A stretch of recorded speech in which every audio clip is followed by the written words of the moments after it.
दोस्तों, स्वागत है आपका मेरे YouTube चैनल इंग्लिश बाबू पर। और आज मैं फिर हाजिर हूँ आपके साथ एक नई स्टोरी लेकर। और दोस्तों, आज जो स्टोरी मैं आपके लिए लेकर आया हूँ ये एक शॉर्ट मॉरल स्टोरी है। बहुत ही मज़ेदार और बहुत ही बढ़िया कहानी है। कहानी सुनने में आपको मज़ा आएगा। उसके अलावा दोस्तों, आज की इस स्टोरी में आपको कुछ नए इंग्लिश के वर्ड मीनिंग सीखने को मिलेंगे, उनकी करेक्ट प्रोनाउंसिएशन के बारे में पता चलेगा और हमेशा की तरह जो इसका ग्रामर का पार्ट है उसे बिल्कुल डिटेल में कवर करेंगे, तो एक एक स्ट्रक्चर को आप बड़ी आसानी से सीख पाएंगे। तो चलिए दोस्तों, आज की इस कहानी को हम शुरू करते हैं। और सबसे पहले आज की इस कहानी का टाइटल देखते हैं। कहानी का टाइटल है द ग्रेट सैक्रिफाइस। क्या मतलब हुआ दोस्तों? ग्रेट का मतलब होता है महान और सैक्रिफाइस नाउन है जिसका अर्थ होता है बलिदान। द ग्रेट सैक्रिफाइस क्या मतलब हुआ कि महान बलिदान। तो दोस्तों, ये आज की इस कहानी का टाइटल है, शीर्षक है। और अब मैं इसे पढ़ना शुरू करता हूँ। आपसे रिक्वेस्ट है आप कहानी को बिल्कुल ध्यान से सुने। यदि आज की स्टोरी में आपको कोई नया वर्ड या फिर नया स्ट्रक्चर मिले तो आप उसे नोट करें। और दोस्तों, अगर आपको कहानी पसंद आए तो आप इसे लाइक ज़रूर करें। तो चलिए इसको शुरू करते हैं। One kind and magnificent king ruled over a kingdom. क्या मतलब हुआ दोस्तों? ये जो वाक्य है ये पास्ट इंडेफिनिट का अफर्मेटिव वाक्य है। और जब हम पास्ट इंडेफिनिट में कोई भी अफर्मेटिव का वाक्य बनाते हैं तो वहाँ वर्ब की सेकंड फॉर्म का यूज़ किया जाता है, RULE। दोस्तों, रूल का मतलब होता है शासन करना। आमतौर पर रूल का मतलब है नियम को भी रूल कहते हैं, उसके अलावा वो नाउन है। और यदि आप इसे वर्ब के रूप में प्रयोग करेंगे तो रूल का मतलब होता है शासन करना। और यहाँ पर आप एक और वर्ड नोट कर लीजिए। मैं चाहता हूँ वर्ड मीनिंग भी आप साथ के साथ नोट करें। RULER ruler. इसे रूलर पढ़ेंगे। रूलर का मतलब होता है शासक। ऐसा ही व्यक्ति जो शासन करे उसको रूलर कहा जाता है, जिसे हिंदी में शासक कहते हैं। और RULE रूल का मतलब शासन करना और सेकंड फॉर्म है रूल्ड। चलिए, तो इसका क्या मतलब हुआ? One kind and magnificent. दोस्तों, काइंड मतलब दयालु, मतलब एक दयालु। और मैग्निफिसेंट दोस्तों, मैं चाहूँगा आप इसे भी नोट कर लें। जो इसकी स्पेलिंग है वो है MAGNIFICIENT, मैग्निफिसेंट। दोस्तों, ये एडजेक्टिव है जिसका मतलब होता है शानदार, तेजस्वी, आलीशान। उसे मैग्निफिसेंट कहा जाता है। यहाँ इसका मतलब है तेजस्वी। और ये दोनों शब्द जो हैं वो एडजेक्टिव हैं। काइंड का मतलब दयालु और मैग्निफिसेंट मतलब तेजस्वी, और दोनों ही एडजेक्टिव हैं। तो क्या अर्थ हुआ? एक दयालु और तेजस्वी राजा रूल्ड ओवर अ किंगडम, एक राज्य पर शासन करता था। तो पूरी लाइन का क्या अर्थ निकला कि एक दयालु और तेजस्वी राजा एक राज्य पर शासन करता था। One day he got the news that his neighboring country was planning an attack on his country। क्या मतलब हुआ? One day he got the news। दोस्तों, ये जो वाक्य है ये भी पास्ट इंडेफिनिट का अफर्मेटिव वाक्य है जहाँ सेकंड फॉर्म लगाई जाती है। गेट का मतलब होता है मिलना या फिर प्राप्त होना, और सेकंड फॉर्म है गॉट। तो क्या अर्थ हुआ? वन डे, एक दिन, ही गॉट द न्यूज़, उसे खबरें मिली, दैट की हिज नेबरिंग कंट्री, नेबरिंग का मतलब पड़ोसी और कंट्री मतलब देश, उसका पड़ोसी देश वॉज प्लानिंग, योजना बना रहा है, एन अटैक। अच्छा दोस्तों, आप में से कई लोग सोचेंगे ये वॉज है और इसमें फोर्थ फॉर्म है, तो ये पास्ट कॉन्टिन्यूस में है वैसे वाक्य। लेकिन दोस्तों, यहाँ जो बात हो रही है वो ऑलरेडी पास्ट में बताई गई है, तो ये लिखा जरूर पास्ट में लेकिन इसको प्रेजेंट में बताया जाएगा। चलिए, तो इस लाइन का क्या अर्थ हुआ कि एक दिन उसे खबरें मिली कि जो उसका पड़ोसी देश है वॉज प्लानिंग एन अटैक, वो एक हमले की योजना बना रहा है, ऑन हिज कंट्री, उसके देश पर। तो पूरी लाइन का क्या अर्थ निकला कि एक दिन उसे खबर मिली कि जो उसका जो पड़ोसी देश है वो उसके देश पर हमले की योजना बना रहा है, वॉज प्लानिंग एन अटैक उसके। ठीक है, आगे देखिए। इन हिज किंगडम मतलब कि उसके राज्य में there lived an old lady. दोस्तों, ये जो वाक्य है ये भी पास्ट इंडेफिनिट का वाक्य है जहाँ सेकंड फॉर्म का यूज़ किया जाता है। LIVE, लिव का मतलब होता है रहना, किसी स्थान पर निवास करना, और सेकंड फॉर्म है लिव्ड। तो क्या अर्थ हुआ? इन हिज किंगडम, उसके राज्य में, there lived an old lady एक बूढ़ी महिला रहती थी। तो पूरी लाइन का क्या अर्थ निकला कि उसके राज्य में एक बूढ़ी महिला रहती थी। When she heard this news, she went to the royal palace। क्या मतलब हुआ दोस्तों? HEAR, हियर का मतलब होता है सुनना और सेकंड फॉर्म है heard, और ये पास्ट का ही वाक्य है, पास्ट इंडेफिनिट का। तो आप इसे चाहें तो सेकंड फॉर्म को नोट कर लें यदि आप नहीं जानते हैं। तो क्या अर्थ हुआ? When she heard this news, जब उसने इस खबर को सुना, she went, और गो मतलब जाना, सेकंड फॉर्म went, और ये भी पास्ट का वाक्य है। she went, वह गई, कहाँ गई? टू द रॉयल पैलेस, शाही महल में। तो पूरी लाइन का क्या अर्थ निकला? When she heard this news, जब उसने ये खबर सुनी, she went to the royal palace, वह शाही महल पर गई। चलिए आगे देखिए।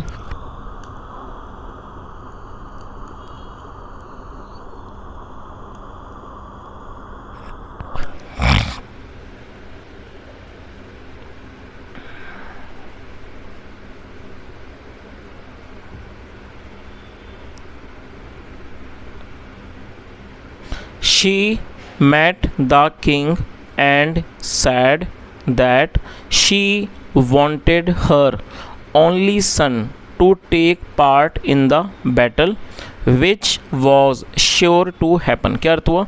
She met the king। दोस्तों ये जो वाक्य है ये भी पास्ट इंडेफिनिट का वाक्य है जहाँ सेकंड फॉर्म का यूज़ किया जाता है। MEET, मीट का मतलब होता है किसी से मिलना, मुलाकात करना, और सेकंड फॉर्म है मैट। तो क्या अर्थ हुआ?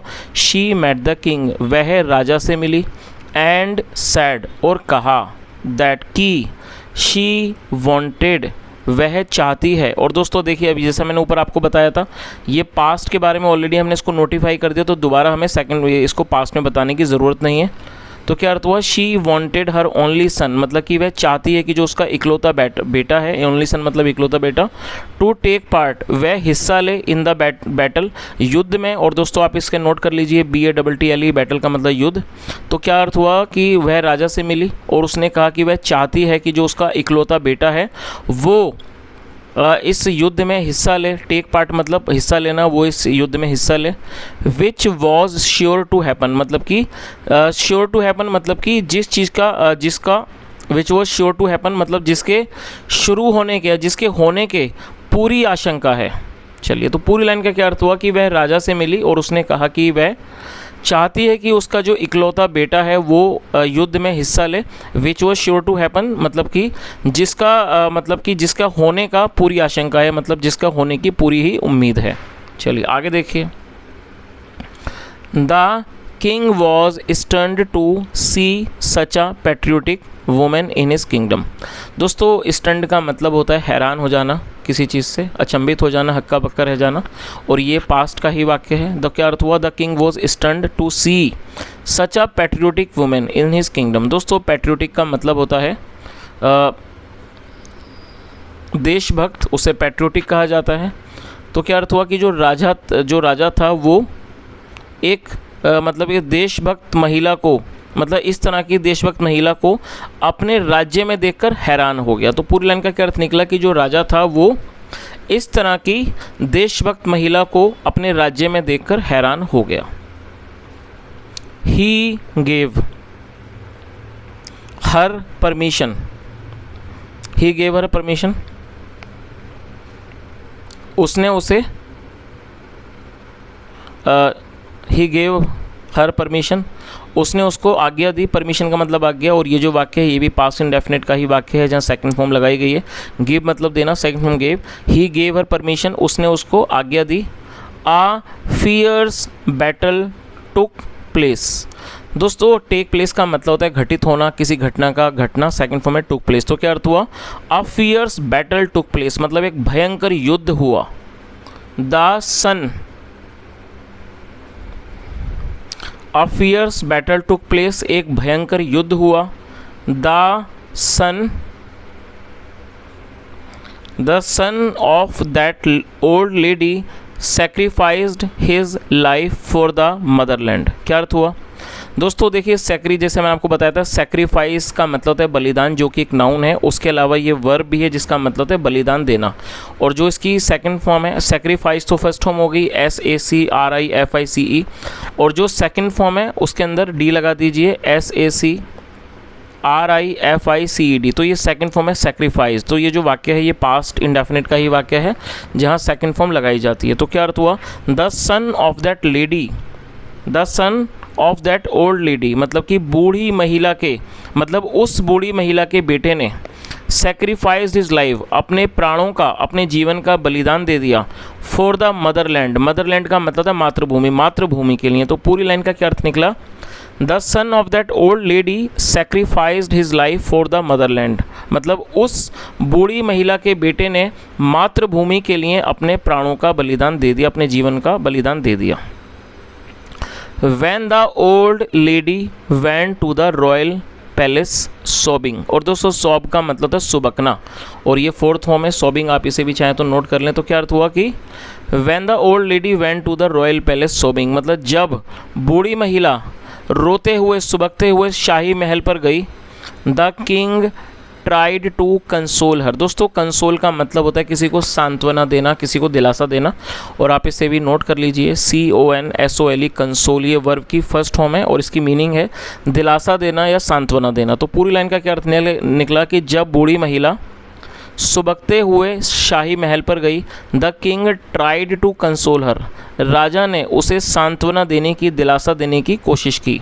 शी सैड, उसने कहा, I am not crying because my son died, but because I had only one son। क्या अर्थ हुआ, I am not crying because my son died. दोस्तों ये डाई की सेकंड फॉर्म है डाइड, और ये पास्ट का ही वाक्य है, और ये जो वाक्य है ये प्रेजेंट कॉन्टिन्यूअस है। प्रेजेंट कॉन्टिन्यूअस का मतलब होता है जब हम वर्तमान में कोई ऐसा वाक्य बनाएं जहां दर्शाते हैं कि क्रिया चल रही है, हो रही है। इस तरह के वाक्यों में आप देखेंगे वाक्यों की टेल पर रहा है, रही है आपको देखने को मिलेगा, और ऐसे स्थानों पर इज एम आर का यूज़ हेल्पिंग वर्ब के रूप में करते हैं, साथ में फोर्थ फॉर्म लगाई जाती है। तो उसने क्या कहा, I am not crying because my son died, मतलब मैं इसलिए नहीं रो रही कि मेरे बेटे की मृत्यु हो गई, बट बिकॉज, लेकिन इस वजह से, I had only one son, मेरा सिर्फ एक ही बेटा था। नाउ अब, I will not be able to give the kingdom any help at the time of crisis. और दोस्तों क्राइसिस का मतलब होता है कोई समस्या, परेशानी। तो क्या अर्थ हुआ इस लाइन का, इसे संकट भी कहा जाता है। I will not be able to, मतलब मैं नहीं दे पाऊँगी, kingdom give the, I will not be able to give, मैं नहीं दे पाऊंगी द किंगडम, राज्य को, एनी हेल्प, किसी भी तरह की मदद, eight the time of crisis, संकट के समय। तो उसने पूरी लाइन क्या बोली, अब यहाँ से इसको समझ लीजिए। उसने अपने रोने का क्या कारण बताया कि उसने कहा कि मैं इसलिए नहीं रो रही कि मेरे बेटे की मृत्यु हो गई, बल्कि इसलिए रो रही हूँ, बट बिकॉज, क्योंकि I had only one son, क्योंकि मेरा सिर्फ एक बेटा था।